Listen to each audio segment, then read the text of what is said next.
Hi all, let us try to attempt this A-level question. Find the equivalent capacitance between point A and B for the group of capacitors connected as shown in figure below. Three capacitors are involved with a capacitance C1 5 microfarad, C2 10 microfarad and C3 2 microfarad. Let us have a look at this portion where the C1, C2 are connected in series. Same thing goes to C1, C2 at this portion. Both are connected in series. Whenever we want to find the equivalent capacitor in the circuit, we have to move from lower potential to higher potential, lower potential to higher potential. So when I move from here, lower potential, towards the A and B, higher potential, so we can see the C1, C2 axis without junction. You can see no junction, no T junction at this point. Same thing goes to this portion from lower potential to higher potential. So that means we have to consider from right hand side to left hand side. Just now from left hand side to right hand side. For the following step, we're gonna find the equivalent capacitor for C1, C2 for this series A and C1, C2 for series of B. Everyone knows that whenever the capacitors are connected in series, you have to put it in the reciprocal shape where 1 over C1 plus 1 over C2. So C12, the equivalent capacitor for 1 and 2 is 3.33 microfarad.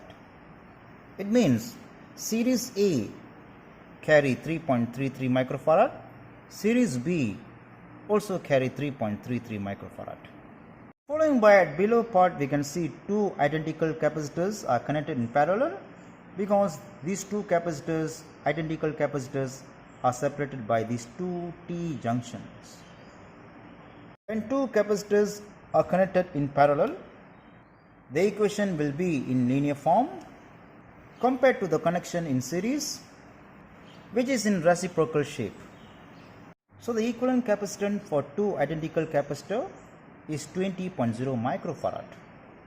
Once we combine all these capacitors into one equivalent capacitance for three different portions, this is portion 1, portion 2 and portion 3, then we're gonna redraw all these capacitance in this form, simple like a bubble without giving you any trouble. Now we can see portion 1, portion 2 with C3 all are connected in parallel because they are separated by these two T junctions. We're going to solve this first mathematically in linear form because of parallel. Before this, we already got a results for series A, series B, which is 3.33 microfarad. Series A, series B for portion 1 and portion 2 is 3.33 microfarad, 3.33 microfarad plus C3, which is 2.00 microfarad. You will get 8.66 microfarad. Finally, we're going to combine these three capacitance, which is 8.66 microfarad, with these two identical capacitors C2, which is connected in parallel as 20.0 microfarad, so called C22. Hence, the equivalent capacitance of the configuration for these two capacitors in series are 6.04 microfarad. Simple like a bubble without giving you any trouble. Thank you for watching this video. Thanks a lot and thank you to the Lord.